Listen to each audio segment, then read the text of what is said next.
Mesdames, Messieurs, bonjour. Merci de nous rejoindre sur Canal 3 Bénin. Bienvenue dans votre émission dominicale Zone France. Les examens nationaux ont livré leurs résultats une fois encore. Nos premiers sont sortis pour la plupart du privé.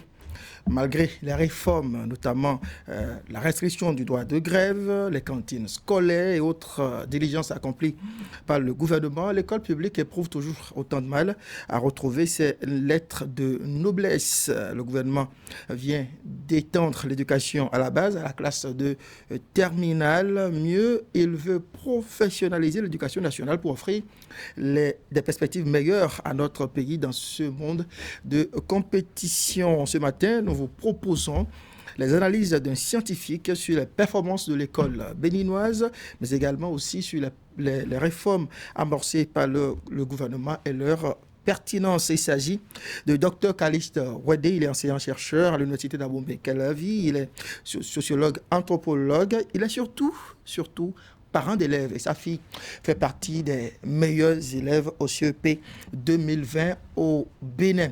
C'est avec toutes ces casquettes qu'il appréciera tout ce qui se fait en ce moment dans le domaine de l'éducation, en lien notamment avec les résultats des examens nationaux de 2020. Les amis, je le reçois avec Tanguy Agoy. Cette émission, je vous rappelle, est retransmise sur Fraternité FM à Parakou, Kandi FM dans la ville éponyme, Solidarité FM à Djougou, mais également sur le www.canal3television.com. Bienvenue dans Zone France. Tanguy, bonjour. André Dossa, bonjour. Docteur Ouédé, bonjour. Bonne arrivée à Canal 3 Bénin. Et félicitations pour votre fille. Là, c'est une surprise que je viens de constater. Je ne suis pas venu parler de ma vie privée, quand même. Vous êtes surpris oui, je suis surpris. Sur la performance de votre fille. Qu'on le dise. Non, mais vous n'êtes pas présenté, vous êtes le meilleur consultant sur ce plateau. Oui, mais néanmoins, je ne suis pas venu parler de ma vie privée. C'est pas grave, on vous l'impose. Merci en tout cas de venir nous proposer vos lectures Merci de ces différents résultats-là, votre regard en tant que sociologue. André Dossa l'a souligné suffisamment dans son introduction. La plupart de nos premiers sont venus du secteur privé. Oui. On a l'impression que l'image qu'on a du secteur public, à savoir mauvais résultats, travail pas sérieux, pas rigoureux, etc., continue apparemment. Oui, je pense que ça c'est... il faut comprendre, hein, les réformes ne peuvent pas être éprouvées de sitôt. Les réformes ne peuvent pas être éprouvées de sitôt, ça prendra du temps. Mais néanmoins, il faut se rendre à l'évidence que au lendemain de la conférence nationale, le secteur éducatif est libéré. Et par rapport à ça, la prépondérance de la croissance démographique scolaire était telle que le public n'a pas les moyens de disposer des infrastructures adéquates pour disposer de ce que j'appelle la capacité d'accueil. Premier élément, pour que les autres puissent venir sur le marché. Éclore depuis, d'accord. Pour qu'il y ait une bonne absorption. Mais de ce fait, la croissance démographique continue, mais les autres ont mis l'autre variable qui constitue une variable d'exclusion de fait. C'est-à-dire quoi? Le privé a mis le seuil, je vais parler des frais de contribution, le coût de la scolarité. Le coût de la scolarité est tel que ce n'est pas à la portée de tout le monde. Et qui plus est, sélection qui se fait à ce niveau-là. À ce niveau. Et qui plus est, beaucoup plus dans les grandes villes, le coût est élevé. Et la ville jeunesse, ce que j'appelle les pauvretés de classe. J'appelle ça les pauvretés de classe parce que ce n'est pas la même chose. Quand vous rentrez un peu dans l'analyse du profil socio-économique des gens dans les grandes villes. Voilà. Donc, il faut comprendre qu'il y a déjà en amont une certaine organisation qui prédispose le secteur privé, c'est-à-dire que l'espace privé d'enseignement puisse prendre un peu de la population scolarisable. Je dis bien scolarisable. Donc, c'est le premier élément. Le deuxième élément, il y a eu tout ce que André vient de dire. Le ratio maître-élève dans les établissements publics, du fait de la croissance démographique, était tel que l'enseignant est limité dans ses choix d'évaluation, dans ses modalités d'évaluation. Et par contre, vu le coût économique que coûte un apprenant dans le milieu privé, ça veut dire quoi? Ça veut dire qu'il n'y a pas assez de normes. L'enseignant, pour ne pas dire la direction, elle a toutes les possibilités d'évaluer l'enfant à temps réel. Au cours primaire, le maître, il a la possibilité de corriger les cahiers de devoirs en peu de temps. D'accord? Donc, et quand vous prenez tout ça là, l'apprenant, qu'il soit du milieu privé et du milieu public, ne bénéficie pas au plan national de la même modalité d'évaluation. Mais j'ai quelques réserves sur ces variables-là, sur ces facteurs que vous soulignez, oui, pour dire que quel que soit le milieu, que ce soit un milieu urbain, c'est-à-dire les centres développés du pays, oui, ou à l'intérieur, dans les centres défavorisés, l'école privée, oui, ça utilise toujours des béninois, des enseignants. Or, par définition, les zones reculées ne sont pas des zones attractives pour des enseignants, que ce soit même du privé comme du public. Comment ça se fait que même parfois, à l'intérieur du pays, dans ces zones dites défavorisées, l'école privée performe quand même? Oui, si l'école privée performe, c'est toujours à l'aune de ce que je viens de dire, des modalités d'évaluation. Ben, ça coûte moins cher. Et, non, si ça coûte moins cher, il faut relativiser. Le coût, quand je l'ai dit, surtout dans les grandes villes, c'est autre chose. Mais il y a des milieux où la population, celui qui a investi, il tient compte du revenu moyen pour fixer. Un coût maternel dans une ville comme Cotonou n'est pas le même quand je prends Abomey-Calavi et autres. Hein. Même tout près, oui, déjà, ça D'accord change. Oui. Donc, ça veut dire que chaque milieu, chaque acteur qui vient investir, il tient compte de la population avec qui il a affaire. Étudie le marché. Ça, c'est une évidence. D'accord? Donc, à l'aune de cela, il essaie de voir sur quel élément faudrait-il prendre en compte pour créer ce que j'appelle la valeur ajoutée en milieu d'évaluation. Donc, quand il fait ça, il crée ce que j'appelle l'adhésion, il crée l'affection au niveau de son établissement et puis il dispose. Maintenant, c'est à l'aune de tous ces paramètres-là que l'encadrement, le déroulement du cours, l'enseignant est mieux traité, mieux considéré. D'accord? Ah oui, dans le privé? Quand je dis dans le privé, pour des gens qui sont dans le temps, si vous restez dans un milieu où le personnel est très mobile, les résultats ne seront pas édifiants pour vous. Je parle du cours primaire. Les résultats ne seront pas édifiants pour vous. Parce qu'il faut permettre aux gens d'approprier l'expérience, d'une part, et de connaître un peu davantage la psychologie des enfants pour pouvoir se donner davantage. Si chaque année, au cours d'un cycle, vous renouvelez le personnel, vous perdez. À moins que ces derniers ne soient défaillants pour vous. Soit, docteur Wade. Oui. Nous savons tous que l'emploi privé dans notre pays est précaire. Et il est loisible de constater que les enseignants du public sont plutôt enviés par leurs collègues du privé. Alors, quand vous dites que l'enseignant du privé, il est mieux considéré, il est mieux logé, mieux logé, oui, ça... garniture. Non, quand je le dis, oui. D'accord, je ne vais pas manquer de vous dire que quelque part, il y a des disparités. Mais ces disparités ne prennent pas le pas ce que je viens de dire. Sinon, les résultats ne seront pas probants comme ça. Le coût horaire dans certains établissements privés, d'accord, de certaines disciplines, le coût n'est pas le même ailleurs. Je ne veux pas donner de prix. D'accord? Quand vous prenez des gens qui, par exemple, des mathématiciens qui ont fait ce que j'appelle hier la maîtrise en C, quand ceux-là viennent dans le milieu public, le coût, tout le monde sait ce qui revient. Et ceux-là sont beaucoup plus recherchés, tout comme ceux qui ont fait les sciences physiques. D'accord? Donc, à ce niveau, le coût horaire n'est pas le même. Et quand vous ne payez bien, c'est de bouche à oreille, vous n'aurez personne. Je connais des gens, quand la performance n'est pas ce qu'elle doit être, on vous rappelle à l'ordre. Mais qui va rappeler de l'autre côté quelqu'un à l'ordre? Tout le monde est chef. Et dans cet environnement où il n'y a pas, ce que je dis, un respect d'un minimum d'hierarchie, l'enseignant devient tout. sans pour autant se donner davantage. Alors, voyons aussi la pyramide par le bas aussi. Hein. Oui. C'est vrai, on dit les privés, ils gardent la flamme et les meilleures places. Quand on voit aussi les résultats au niveau du CEP, particulièrement aussi, les plus mauvais établissements qui ont fait des scores assez minables, ce sont encore et aussi des établissements privés. Alors, comment peut-on comprendre cette dualité, ce qui s'apprend comme un paradoxe? Non, ça c'est toujours la conséquence de ce que je viens de dire. Ceux-là, ils finissent très tôt le programme. Le programme est très tôt terminé. Puisque je vous ai dit, le ratio maître, dans certains milieux, vous êtes autour de CM2, autour de 40 au plus, 50 au plus. D'accord?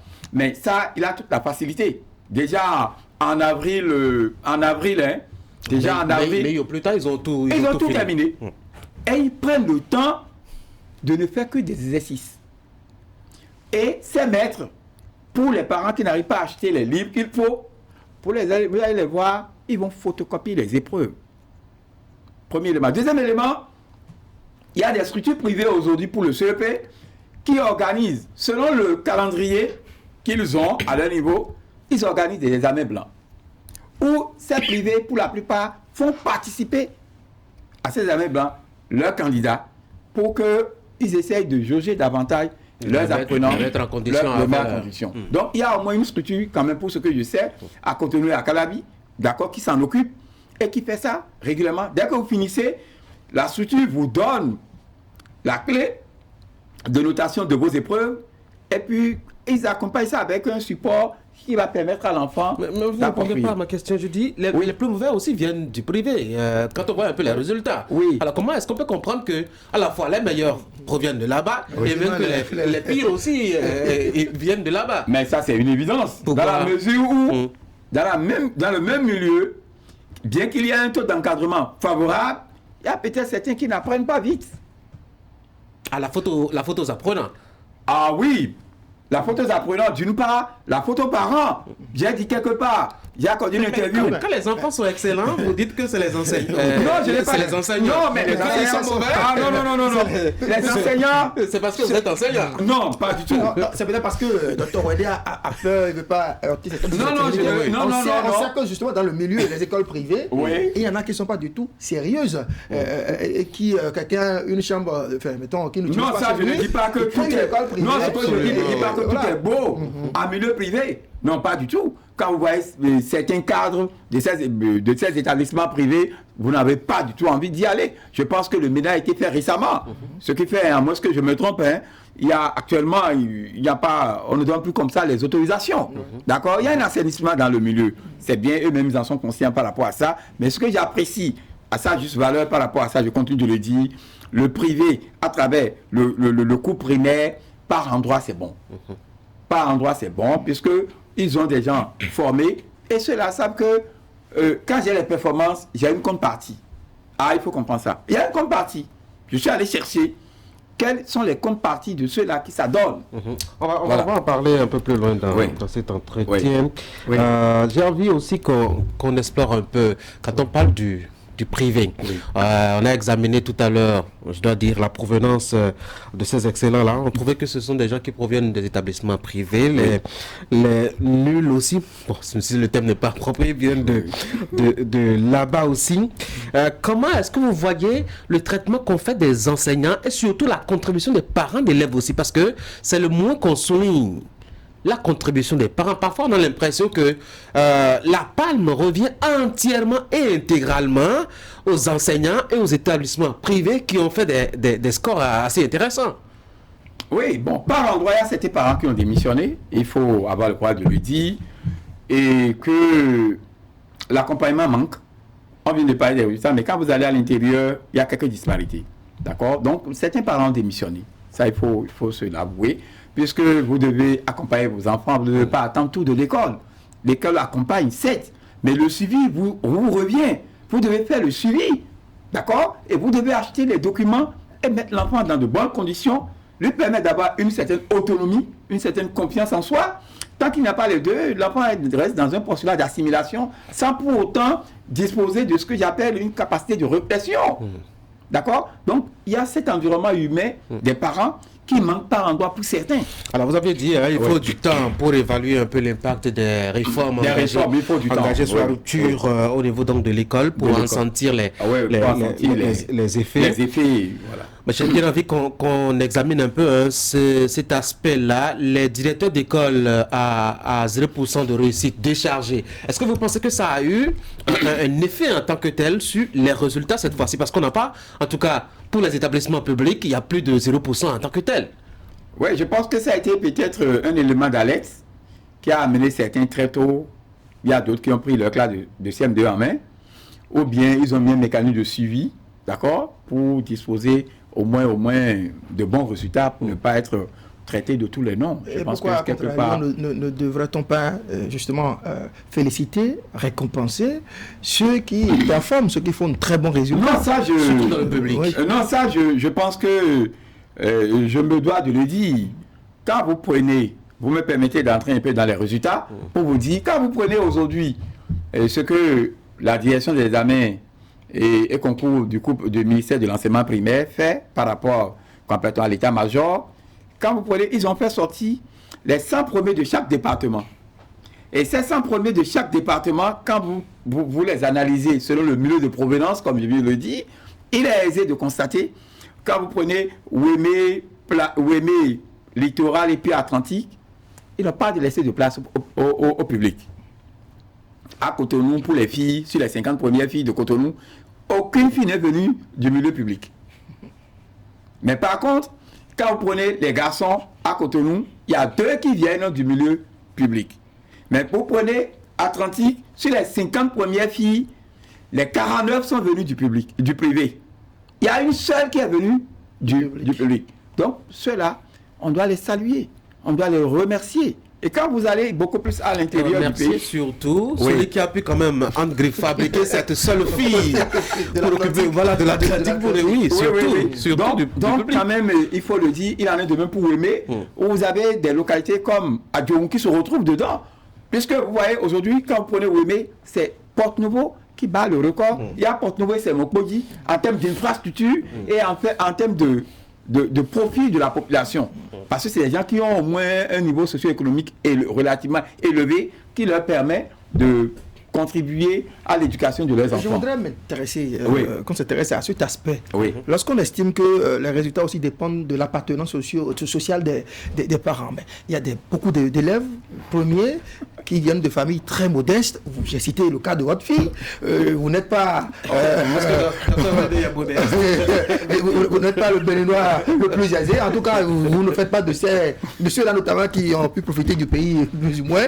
Je sais comment vous avez été éprouvé dans ce milieu-là, à l'université, etc. Mais votre fille fait partie de ces meilleurs-là. Il y a des gens plus modestes que vous qui également ont leurs enfants et qui ont fait de très bons résultats. Pourquoi alors considérer que cela dépend justement de l'appartenance sociale des parents?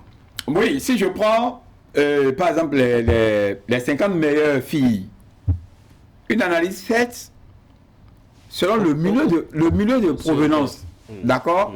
Une analyse faite reflète que les parents sont d'un niveau socio-économique relativement élevé. Premier élément. Puisque j'ai eu la chance de me rendre dans un milieu où la plupart devaient se déplacer, d'accord, pour une autre évaluation. Et les gens nous ont demandé d'être avec nos enfants. Mais quand je m'observais dans le milieu par rapport aux autres, j'ai constaté que l'appartenance sociale, entre autres, est un des déterminants dans le succès de ces enfants-là. Est-ce que vous voyez? Donc, à ce niveau, voilà.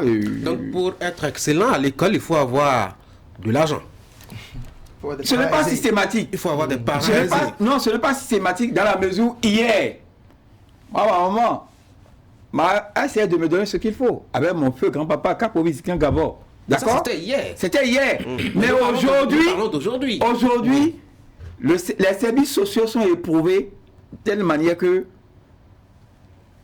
l'engagement qu'on avait vécu à l'école publique hier n'y était plus aujourd'hui. Oui, parce que l'État doit pouvoir mettre en place les infrastructures. Le taux de fécondité est très élevé aujourd'hui. Nous sommes au moins à 5 enfants par femme.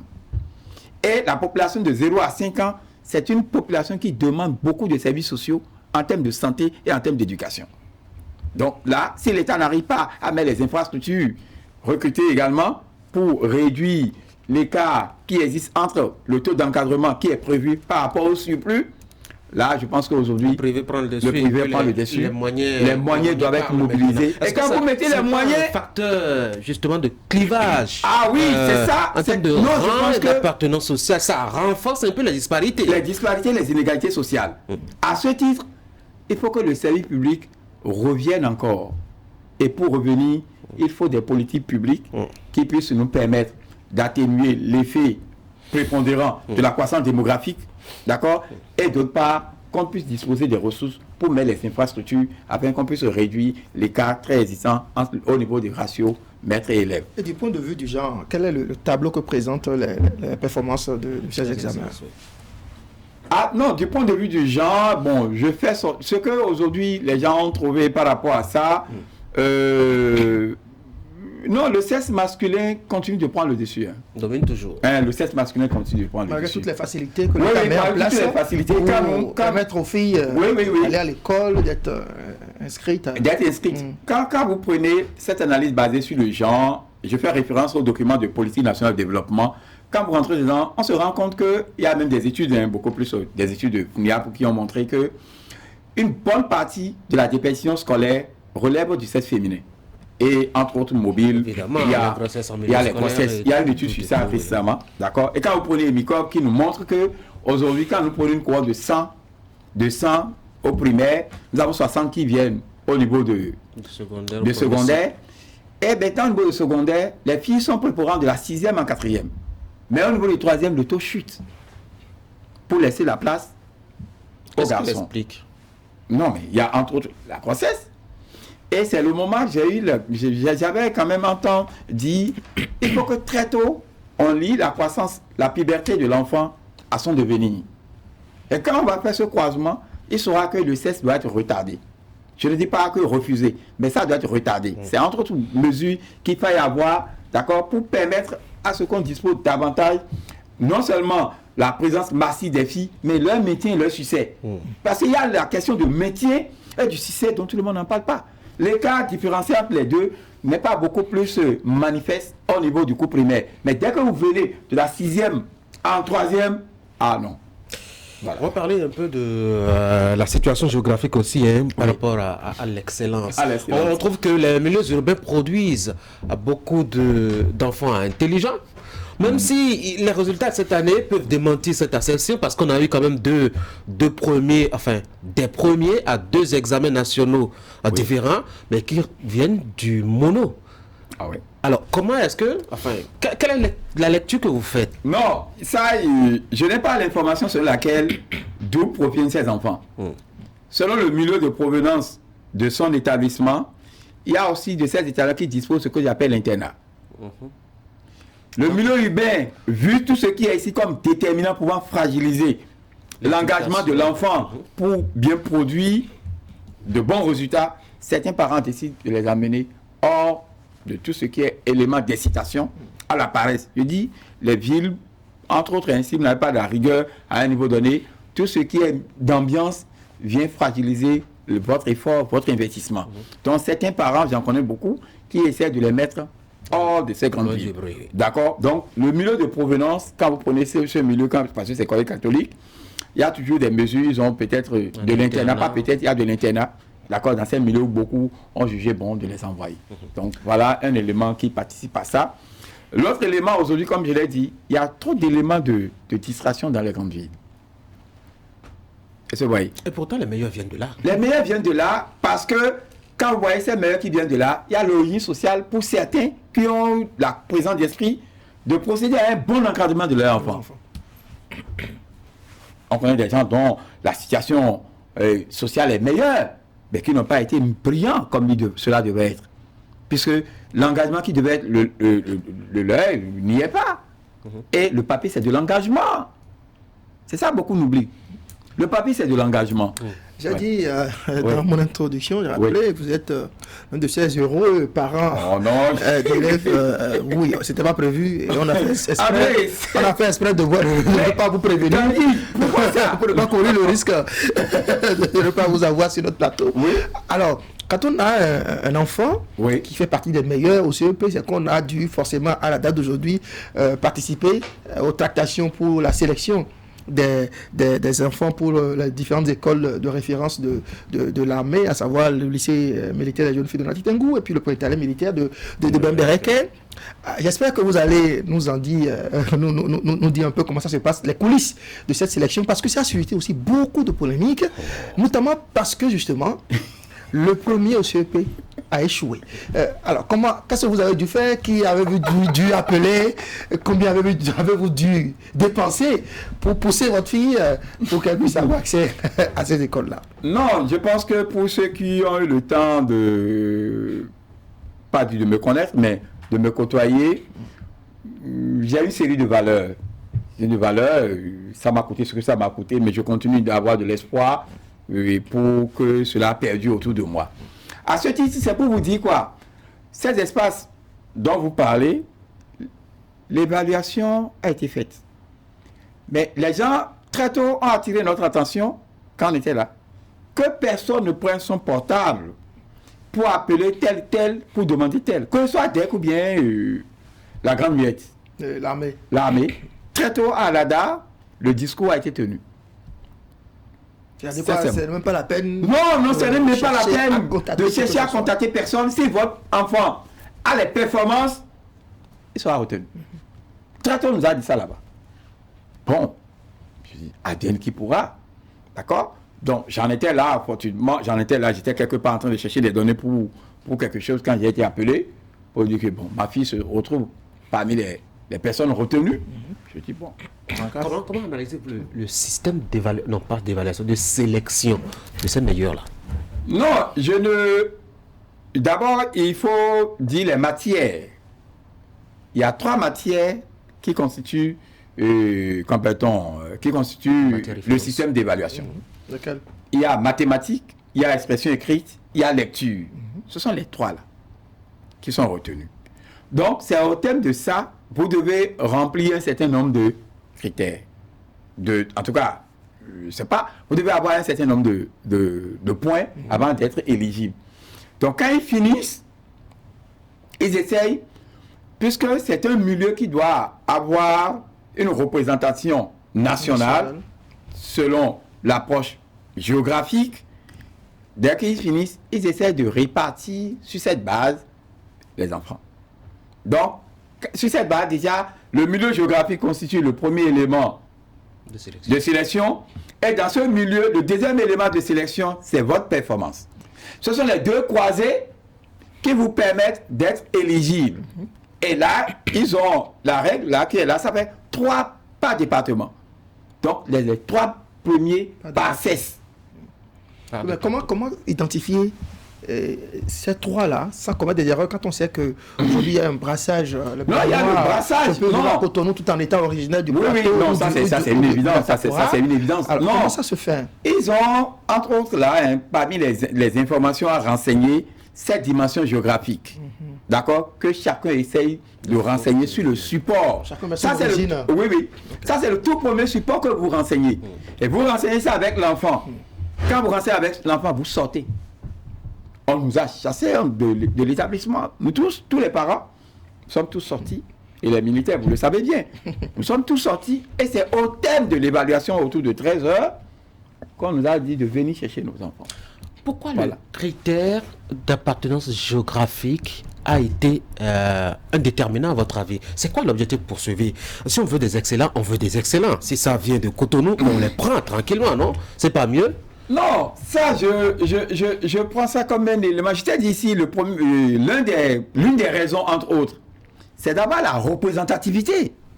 Faire en sorte que l'ensemble des ethnies, puisque c'est une cohorte qui compose la population du Bénin. Voilà, vous savez, dans les années 80-90, l'Afrique a été victime d'un certain nombre de choses, de stigmatisation, puisqu'on disait la prépondérance de l'effectif dans la Grande Muette est beaucoup plus de fonction de l'appartenance géographique de celui qui est au pouvoir.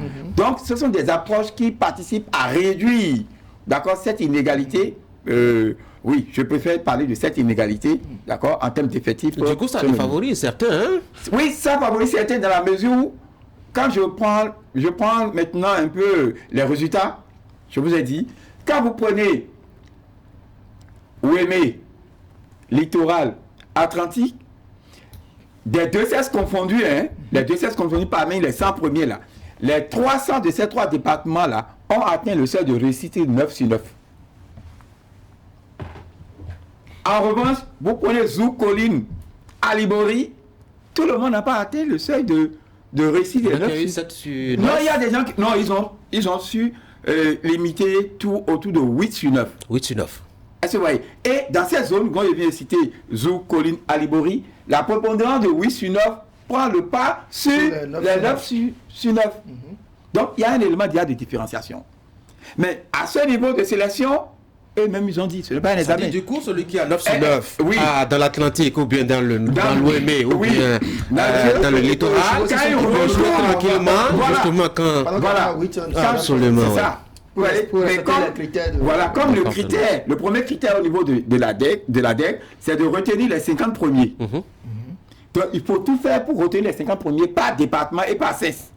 Donc, s'ils évoluent, ils voient peut-être les 10 premiers en 9 sur 9. Mais alors qu'on va à une compétition de représentativité départementale d'abord. Donc, DEC est dans l'obligation de fournir les 50 de ces départements.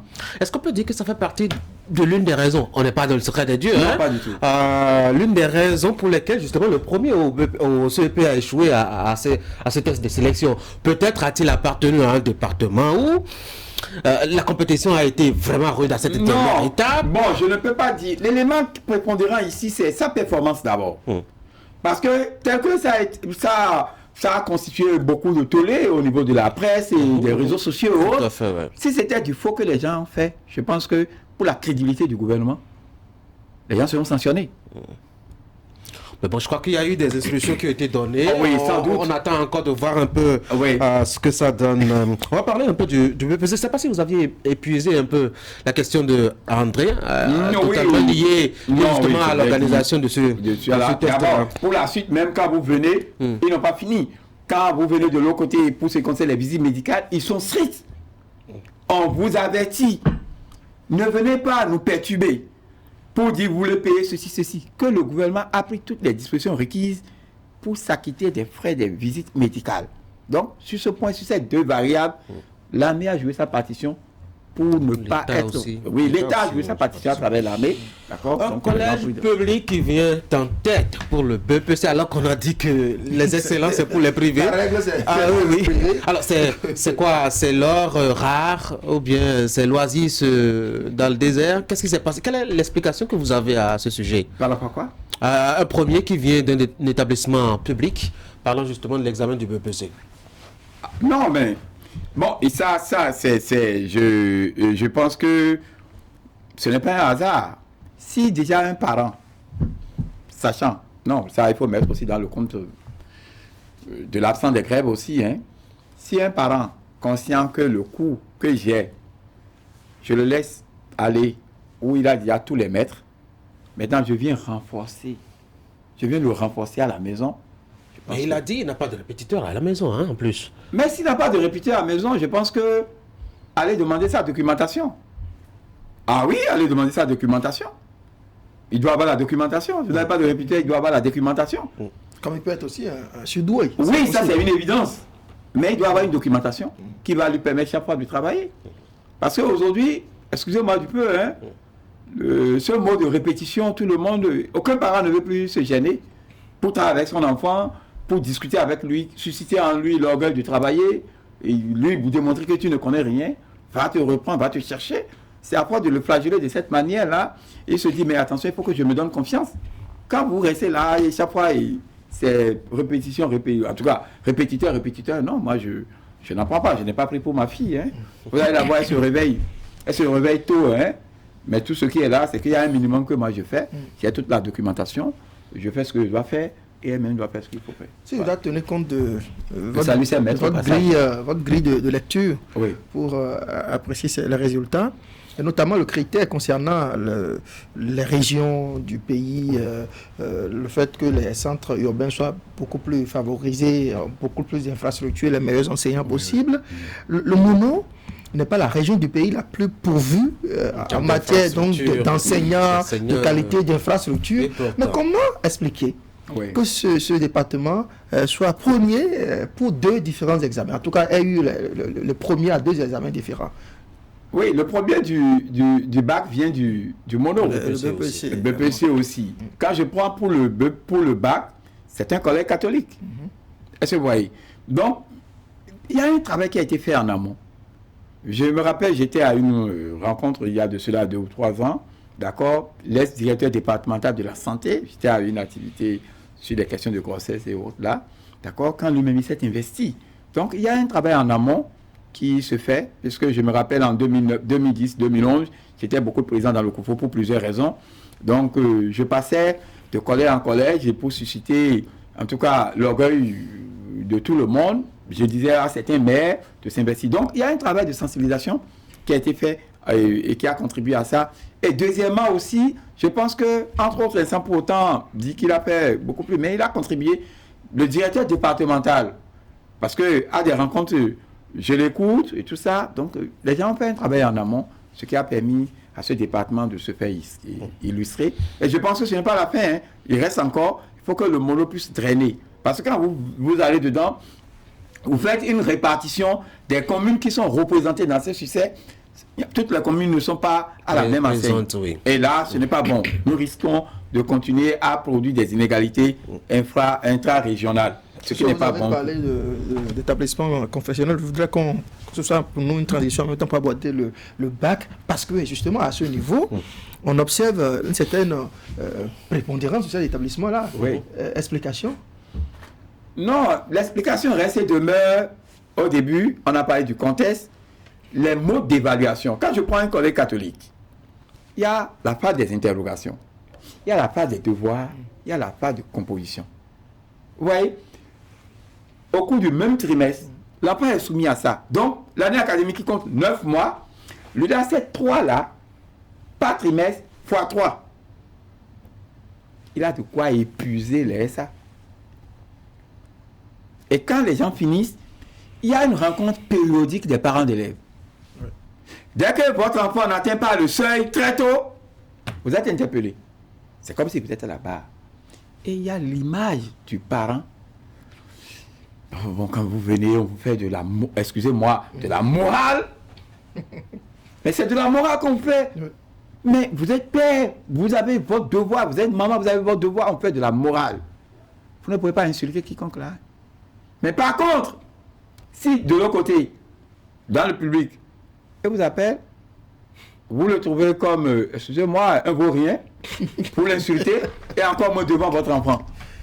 L'enfant vient, il insulte le maître, il insulte l'enseignant, il dit qu'il n'a pas besoin de ça pour vivre, parce qu'il y a d'autres sphères où on peut mobiliser les ressources.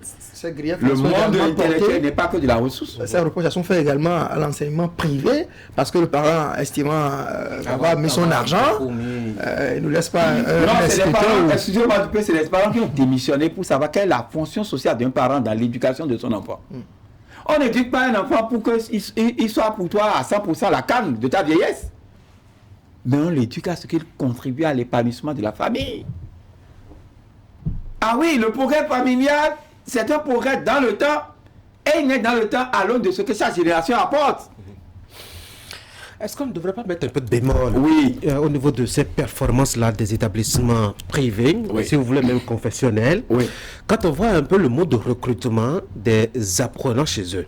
D'abord, il faut faire un test pour aller chez eux. C'est pas parce que vous avez de l'argent pour inscrire votre enfant qu'il est automatiquement accepté. Ça veut dire qu'ils ne prennent que ceux qui sont bons. Alors, quand vous n'aviez réuni que ceux qui sont bons, vous n'avez que de bons résultats. Alors, on ne peut pas saluer là un travail spécial de ces établissements. Quand même, c'est un input qu'il faut mettre dans la balance pour analyser les performances à leur niveau. Ça leur permet très tôt de faire un diagnostic. Et c'est des gens qui commencent très tôt. Et ils gèrent le temps avec une certaine rigueur. Moi, je me rappelle, mon aîné, de 7h à 19h, avant qu'il n'y ait la réforme. Mais quand je viens, je prends les copies, parce que moi, je lis les copies de mes enfants. Ah oui. Il y a 2 cartables, quel que soit. Quand la fin de la semaine, on met ce qu'on a apporté de l'école dans le cartable et je m'assois pour lire. Ah oui. Il n'y a pas de rature sur votre copie. C'est à la maison qu'il faut apprendre ça. Si vous mettez de rature sur votre copie, c'est que vous manquez confiance en vous. Vous devez travailler sur vous-même. Maîtriser ses émotions, ses états d'âme. Devant une copie, voilà l'attitude qu'il faut avoir. Mais quel est cet espace où les gens peuvent avoir cela? Quand, à longueur de journée, ce que j'appelle la migration pendulaire des parents, fait qu'on n'a pas du temps pour son enfant, et on pense que, bon, j'ai laissé l'argent. Non, si vous laissez l'argent et que vous n'accompagnez pas, l'enfant ne s'approprie pas et complètement une responsabilité.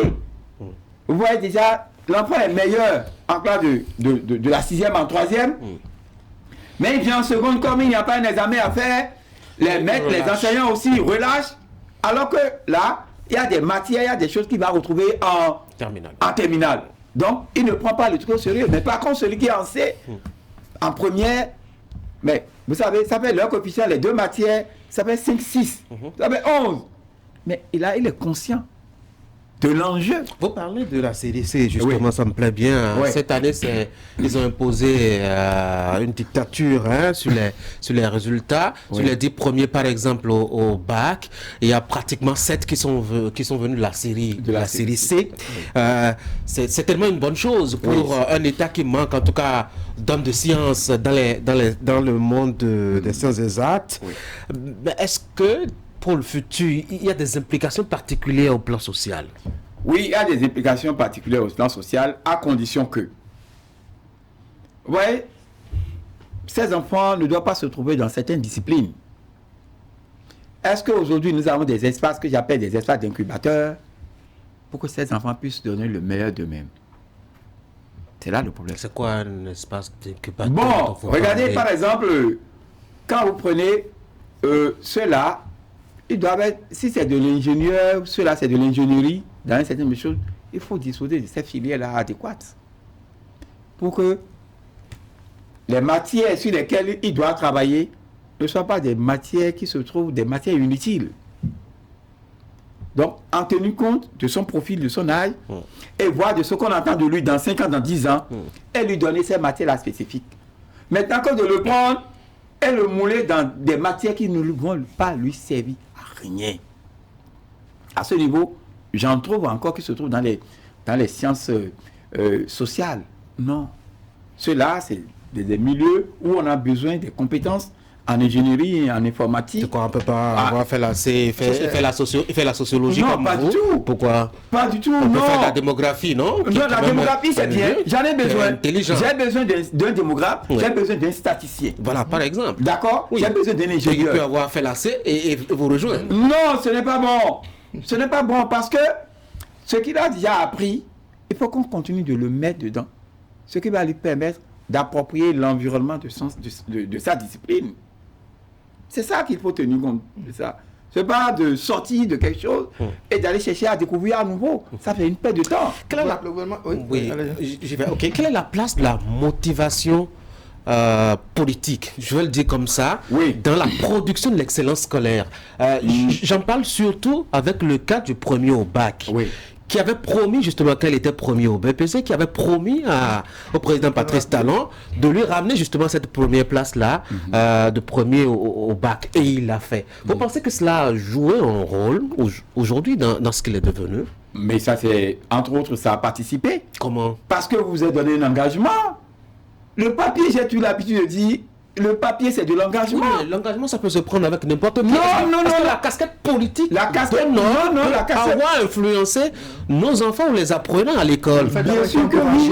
Bien sûr que oui. Bien sûr que oui. Parce que moi, j'ai l'habitude de dire, le papier, c'est de l'orgueil. Et de bon orgueil. Quand de l'orgueil dont je parle, c'est de l'orgueil de motivation. Vous devez vous engager. Mais quand je parle, c'est vrai, vous m'avez mis dedans, mais quand je dis que je peux me réveiller et trouver ma fille à sa table d'études après 0 heure, en train de travailler, puisque l'obligation est faite de parcourir tout ce qui est documentation par matière. l'obligation est faite de parcourir tout ce qui est documentation par matière. On ne vient pas pour aller s'asseoir à la cuisine. Non. Le temps est géré avec un agenda, chacun a son agenda, où il sait que de telle à telle, je dois faire ceci. Il n'y a pas de jour sans objectif. Ça, ce sont les rudiments de développement personnel. Vous ne devez pas vous lever seulement en l'air pour dire non, vous devez avoir un objectif. Même si c'est pour dormir, il y a un temps pour dormir, pour récupérer. Comment impliquer nos hommes politiques alors dans la production de l'excellence à l'école? Non, aujourd'hui, je pense que... Enfin, si eux-mêmes, ils étaient excellents. Hein? Non, c'est vrai. Il faut qu'on travaille pour les amener à comprendre qu'ils ont besoin de l'excellence pour nous aider à voter un bon budget, pour nous aider à exécuter un bon budget, pour nous aider à savoir de très bonnes politiques de développement. Donc, à ce titre, je pense qu'à un moment donné, ça se faisait, mais il y a un très tôt de récupération politique à des fins de la gestion de l'électorat, c'est ce que j'ai appelé ça quelque part, c'est de commencer par primer ces meilleurs-là, d'identifier dans sa commune, de son arrondissement, d'accord, et puis de donner, sans pour autant attendre le moment de dire ceci, non, de lui dire, de ce que tu seras, tu vas être une fierté non seulement pour le milieu, mais tu vas nous servir d'utilité. Tu peux nous éclairer sur tes choses. Tu vas servir d'effet d'entraînement. Tu vas servir d'élément de motivation. Sans pour autant nommer un de mes enseignants dans le passé, de son calme au seuil de Saint-Hérita que j'ai fait, il nous inspirait. Mais par contre, dans le même établissement, il y a certains de ces pères, quand ils viennent, ils se croient comme le génie du monde. Ils vous dévalorisent. Aucun enseignant ne doit dévaloriser ses apprenants, quel que soit son état. Parce que la psychologie, c'est le facteur le plus prépondérant dans l'appropriation de soi-même. Quand vous ne vous appropriez pas, vous ne pouvez rien faire. Maîtriser vos émotions, vos peurs, vos doutes. Mais c'est ça aussi qui manque à nos enseignants. Et j'ai eu l'habitude de dire aujourd'hui, à ceux qui sont formés dans les écoles normales, il faut qu'on vous apprenne autre chose que ce que vous apprenez. Puisque vous êtes parti pour agir sur l'être humain. Mais il faut savoir comment insulter un enfant. Voilà. Docteur Calixte Wadé, il faut quand même qu'on aborde quelques politiques publiques en appréciant ces performances de l'école. Vous avez évoqué tout à l'heure l'orientation des candidats, notamment ceux des séries scientifiques, la série C en l'occurrence. Le gouvernement a annoncé un certain nombre de mesures. Le gouvernement veut professionnaliser l'éducation nationale. Apparemment, l'enseignement général va perdre sa prédominance bientôt au profit de l'enseignement technique et professionnel. Vous avez dû apprendre cette nouvelle-là. Comment vous l'appréciez? Non, a priori, puisqu'un sociologue n'est jamais directement affirmatif, puisqu'il ne sait pas tous les éléments qui concourent et autres là, mais du point de vue informationnel, c'est une bonne chose. Mais en ce sens, quelle est la méthodologie? Quelles sont les approches identifiées? Quels sont les secteurs dans lesquels les gens seront mis? Et quel est l'encadrement qui sera fait? Et quelle est l'échéance d'évaluer? Le Bénin, c'est aujourd'hui que je constate, il faut qu'on ait des outils d'évaluation. C'est difficile pour nous, d'accord, d'évaluer parce qu'on n'a pas des bases de données. On a du mal à constituer des bases de données. J'en parle beaucoup parce qu'aujourd'hui, il y a les cantines scolaires et autres, mais il faut qu'on puisse nous constituer des bases de données pour qu'on puisse apprécier l'effet des cantines scolaires dans 5 ans, dans 10 ans.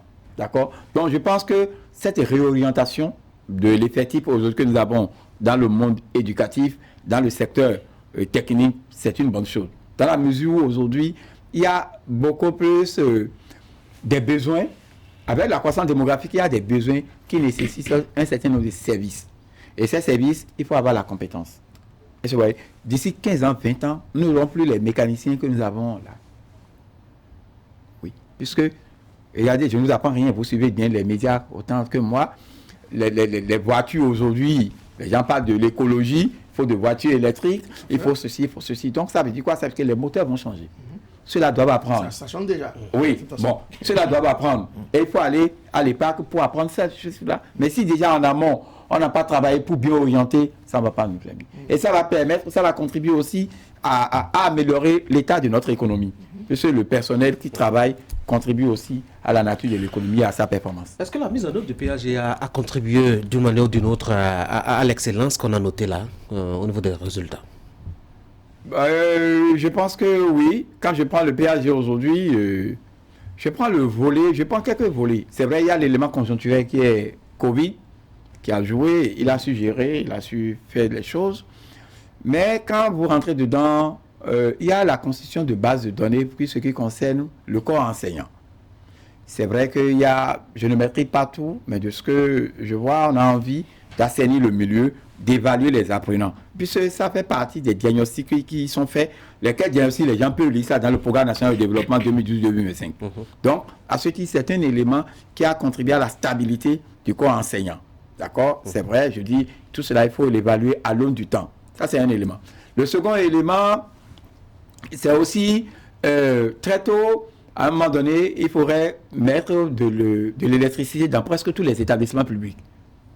Oui, ça a contribué. Parce que le président Talon en a décidé que chaque maire puisse s'occuper de l'électrification des établissements. Donc quoi, c'est pertinent pour... C'est pertinent parce que ça participe à la gestion du temps calendrier. Et il y a des études qui ont montré que dans le passé, tous les apprenants ne bénéficiaient pas du temps scolaire. Vous prenez le programme national de développement, vous allez voir ça dedans.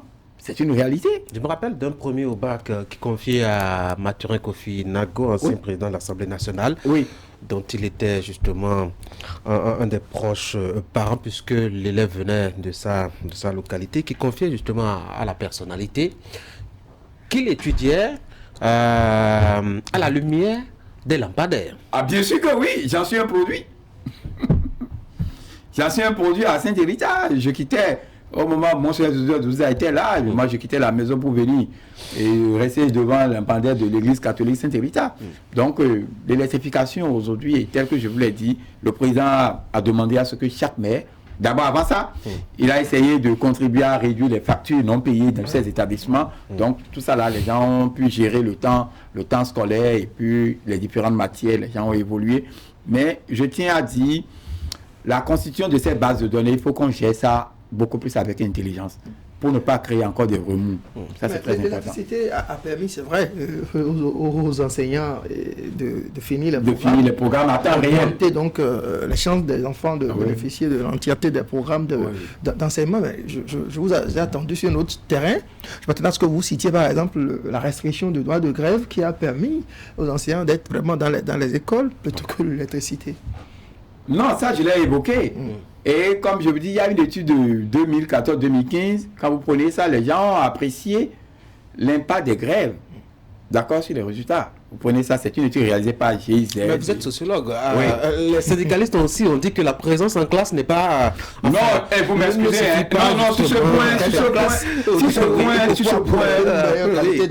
point, je vais vous dire une chose. Qu'il m'excuse, en partie. Des années 90 à 2000, nous qui avons été victimes de la grève ayant favorisé l'avènement de la conférence, est-ce que nous, on a été dédommagés? Non. Il faut qu'il y ait un minimum de don de soi. La plupart, est-ce que les enfants ont fait les cours privés? Ils vont chercher l'argent du public, du contribuable public, envoyer leurs enfants dans les écoles à l'interne ou bien à l'international. Et maintenant qu'on essaie de réduire cette marge de manœuvre, non, c'est votre... Non, ça c'est mon opinion. Ils ne sont pas d'accord avec vous. C'est mon nom, on ne peut pas être d'accord avec moi. Moi j'ai été coordonnateur COS-LEPI 2014-2015.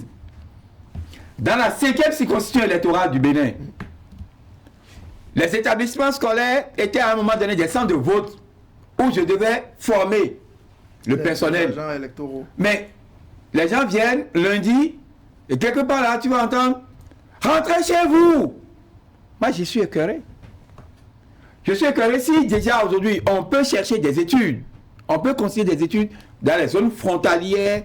Vous allez voir comment ces grèves de 2014-2015 ont contribué à une certaine éjection du dispositif éducatif d'un certain nombre d'enfants. Justement, en parlant justement de cette déperdition, en préparant l'émission, vous aviez parlé de l'intérêt des cantines scolaires face justement à ce phénomène. À ce phénomène. Oui, les cantines scolaires ont contribué à une rétention des enfants en milieu aujourd'hui. C'était pas si systématique. Il y a une étude qui a montré que quand les enfants finissent de manger le repas de 10 heures, parfois ils rentrent chez eux. surtout dans les milieux, surtout dans les milieux à forte prédominance agricole. Vous citez votre étude où on a besoin de main d'œuvre, où les parents ont besoin de main d'œuvre pour justement faire des récoltes et faire des je ne fais pas de la publicité pour les enfants, quand ils finissent le premier plat de la journée, ils s'en vont aider les parents au champ. Vous citez l'étude, si vous en connaissez une. Aujourd'hui, je ne vais pas nommer les spéculations pour ne pas choquer les uns les autres. Les gens ont compris, il y a pas mal de travaux qui ont montré la prédominance des enfants lors de ces activités saisonnières. D'accord? Et ça, très tôt, ils ont travaillé sur les parents. Il y a des structures qui sont allées les financer, d'accord, pour que les enfants puissent rester à l'école. Le changement est progressif, il n'a pas été c'est ça. Tout de suite. Non, ce que je dis... Vous confirmez ce que je disais, c'est-à-dire qu'il y a un travail, il y a une réalité qui existe. Non, je ne dénie pas votre réalité. Mais je dis aujourd'hui, le fait qu'il y ait la cantine scolaire, elle a contribué à maintenir en partie des enfants dans le dispositif. Et j'ai déjà dit, quelque part ailleurs, il faudrait que les chefs d'établissement, il faudrait que le conseil pédagogique des zones puisse commencer par nous documenter cela, pour qu'au bout de 5 ans, que cela puisse être évalué. Mais ce que j'ai, des coups de fil que j'ai essayé d'appeler pour avoir une certaine certitude, d'accord, ces régions à grande activité agricole par saison ont bénéficié de la présence de ces enfants-là. Ce que vous appelez grande activité agricole par saison, c'est le coton. C'est le coton. Et puis le gouvernement qui a décidé de porter le niveau d'instruction de citoyens béninois, enfin l'éducation de base, à la classe de terminale. Oui, ça c'est une réalité. Si c'est fait, quand vous prenez, je vous renvoie les gens au document de Politique nationale de développement 2018-2025, qui a montré que 17% seulement, quand on prend une cohorte de 100 de primaire, c'est 60 qui viennent au second cycle, et 17% viennent à l'université, et 3% finissent l'université. Sabourin l'a chanté d'ailleurs, l'artiste Sabourin. Alors, oui, mais est-ce qu'il suffira seulement d'éteindre le... Non, ça c'était l'objectif qui est là, qu'on a fixé. Qu'est-ce qu'il faut faire en amont comme stratégie de mise en œuvre pour qu'il y ait ce maintien des apprenants du cours primaire jusqu'à ce niveau? C'est là le travail. C'est bon d'annoncer. Ça, c'est un effet d'annonce. Ça, c'est bien. Mais quelle est la stratégie? D'accord? Qu'est-ce qu'il faut faire pour que... Ça, pour le faire, c'est qu'il faut nous éviter les taux de redoublement. Les taux de redoublement et d'abandon, selon le document de politique nationale de développement, ça nous coûte 35% des investissements dans le dispositif éducatif. Désormais, au niveau du primaire, que l'enfant ait eu la moyenne ou pas, au CE, on l'envoie au CE2, puis ainsi de suite. Non, ça, c'est des stratégies qu'il faut bien expliquer. Parce que ne pas bien expliquer cette stratégie et quel est l'effet attendu et quelle serait la modalité de sa mise en œuvre, les gens peuvent se dire, mais vous voulez nous amener des enfants qui ne vont pas bien maîtriser les choses. Donc je pense qu'il revient à l'autorité d'expliquer la stratégie et de dire le contenu. C'est ça. Quand on ne dit pas le contenu, les gens ne vont pas comprendre. D'accord? Puisque le taux de redoublement et d'abandon, c'est trop. Voilà, je vous ai dit, selon ce document de politique nationale de développement, ça nous coûte 35% de l'investissement. Ce n'est pas bon. D'accord? Donc il faut qu'on y travaille pour disposer de tout cela, pour qu'au moins on puisse réduire davantage les inégalités sociales. Ça, c'est le premier objectif. Et c'est dans le document dont je parle, de politique nationale de développement. Un document que le PAG a essayé de mettre en place. Avec les compétences 5 ans, vous avez tous les secteurs. C'est un document très important que j'invite tout le monde à lire. 2018-2025, c'est le document qu'on appelle politique nationale de développement. Est-ce qu'à cette allure, quand on voit un peu les éléments qui déterminent l'excellence à l'école, à savoir l'appartenance sociale, l'appartenance géographique, la proximité avec les cités urbaines, etc., est-ce que ça a vraiment réduit les inégalités sociales que vise justement ce document que vous aviez intensément cité? Non, c'est pour cela que je demande à ce que le service public puisse tenir compte de ces inégalités que nous sommes en train de produire. Parce que là, ça va créer ce que j'appelle l'exclusion sur le marché de l'emploi. Parce que vous n'avez pas les compétences requises, vous ne pouvez pas venir compétir. Alors que le concours national vous appelle tous à subir la même épreuve. L'école, c'est un facteur de mobilité sociale, d'ascension sociale. Il ne faut pas qu'on oublie ça. Donc, c'est là que j'invite le gouvernement. C'est bien les stratégies, tout ce qui est pensé, conçu et écrit dans le PRG, dans le document de politique nationale de développement. Il faut que dans sa mise en œuvre, qu'on puisse contribuer à réduire ces inégalités-là. Sinon, ça va nous créer des problèmes demain. Nous allons finir par où nous avons commencé, c'est-à-dire, vous en avez suffisamment parlé, les parents. On observe qu'aujourd'hui que les parents s'impliquent moins dans l'encadrement de leurs enfants. On se contente d'investir, d'envoyer l'enfant à l'école et puis c'est fini. Mais après, on vient se plaindre des contre-performances, des résultats de ces enfants. Alors, est-ce que les parents pêchent par ignorance? Est-ce qu'ils ils sont pas informés, ils ne sont pas suffisamment sensibilisés? Que faut-il faire pour renverser cette tendance-là? Non, je pense que entre autres, Mobile figure le déficit de soi-même. Il faut que les parents projettent leurs enfants dans le temps. Oui, vous devez projeter votre enfant dans le temps, dans 5 ans, dans 10 ans. Vous êtes en train, votre courbe là est en train de descendre. Ce n'est pas parce que les infrastructures que vous avez érigées, non. Vous avez produit quoi? C'est sa tête que j'appelle la banque d'investissement que j'ai eu à partager, que certains ont partagé avec moi quelque part, que je le dis. C'est ça qui mobilise, c'est votre mental, c'est votre tête, c'est là que vous devez faire l'investissement. Donc, je pense que c'est sur cet élément que beaucoup de parents ont démissionné, de façon notoire. C'est vrai que quand je ne prends pas des rencontres des parents d'élèves dans les établissements, je ne suis pas toujours compris. Moi, je ne connais pas les débits de boissons, je ne connais pas... Je connais les librairies. Où je passe avec... J'y vais avec la descendance, on rentre dedans, on fait le choix et on prend. On est parents d'élèves qu'il faut aussi vivre dans la librairie. Non, mais il vaut mieux le produire. Il vaut mieux le produire, d'accord, pour qu'il sache que de cette compétence, il peut gagner. Ce bail peut gagner, il doit gagner. Et lui penser avoir des secteurs. Moi, j'ai dit, aucune unité de ma descendance ne viendra faire ce que j'ai fait. Est-ce qu'on ne fait pas un faux procès aux parents d'élèves quand on pense qu'ils ont démissionné, alors même que beaucoup d'entre eux se plaignent de ne pas pouvoir avoir la main et, c'est pas moi, l'habileté qu'il faut pour suivre un enfant aujourd'hui avec les nouveaux programmes. Oui.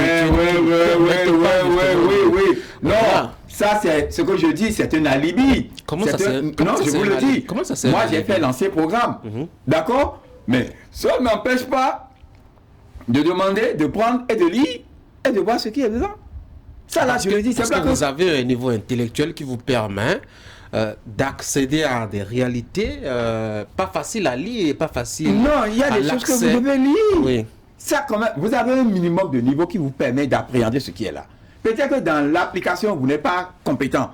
Mais quand même, il y a un minimum. Je ne veux pas citer des livres, ce n'est pas là mon problème. Il y a un minimum que vous devez vous-même faire. Est-ce que vous voyez, quand on a ramené la dictée aujourd'hui, est-ce qu'il faut avoir fait APC, ou bien, c'est pas, avant de dire, va prendre ton cahier, on va faire une dictée? Non, sincèrement. Prenez le temps d'aller à une rencontre des parents d'élèves. Vous serez découragés. On met tout sur l'école, on met tout sur l'enseignant. Non, vous devez accompagner l'enseignant à faire de votre enfant un produit meilleur pour être compétitif. Le monde de demain, dans 5 ans, dans 10 ans, c'est un monde de compétition. Moi, je suis en compétition en permanence. Ah oui, je suis en compétition en permanence. C'est pas que je suis docteur. Non, pas du tout. C'est un passeport, certes. Mais il faut de la productivité. Vous devez vendre, ce n'est pas seulement aller tenir les crèdes ici par ici pour vivre, non, aujourd'hui. Vous devez être capable, dans une consultation, de produire des rapports, d'élaborer des outils adéquats par rapport au TDR qu'on vous a soumis. C'est un travail permanent. Mais si vous restez là... C'est une certaine formation aussi. Non seulement une formation, vous devez vous documenter. Acheter des livres et lire. Mais si vous restez là dans votre postulat que tout est gagné, non, vous n'allez pas réussir. Non, vous m'excusez? Oui, je sais. C'est pas votre conclusion. C'est pas ma conclusion? C'est pas votre conclusion. Ah non. Je voudrais ajouter quelque chose. Je salue tous ceux qui se retrouvent aujourd'hui pour nous écouter. Le meilleur investissement de sa vie, c'est le devenir de sa progéniture. Et le devenir de la progéniture n'a aucune excuse, quel que soit le statut de sa personne. Le dire, parler avec les enfants, donner cet espace d'échange. Que la migration pendulaire ne vous empêche pas d'appeler de vos enfants pour parler. Déjà, vous parlez de votre vie, vous les projetez. Vous donnez ce qu'il faut, vous travaillez, voici, vous atteignez telle performance, je vous encourage avec ça. Et être modeste dans ce qu'on veut faire avec les enfants. ne pas exagérer. Certains, très tôt déjà après le CEP, on achète des Android aux enfants. J'en ai acheté quand on a eu le bac, avec mention d'abord, que j'ai acheté. Ma petite n'aura pas ça maintenant. Donc, les instruments qui nous viennent de l'extérieur, il faut qu'il y ait une approche sociologique de ça, pour que les parents ne se laissent pas dévoyer. Donc, j'insiste sur ça. Et qu'on n'attende pas tout de l'enseignant. Il faut aider l'enseignant. Et qu'on n'aille pas insulter l'enseignant devant son enfant. L'enseignant, il a un minimum. D'accord? Voilà. Autre chose que je voudrais ajouter avec votre permission, et ça c'est juste pour appeler nos concitoyens que l'incivisme ne nous apporte rien. J'ai sillonné quelques rues ces derniers temps, j'ai vu des mécaniciens qui ont jeté des huiles usées sur ces routes. Ça participe de l'excellence. Non, ce n'est pas ça. Donc, et d'autres ménages qui sont proches de ces infrastructures, je les invite à nettoyer.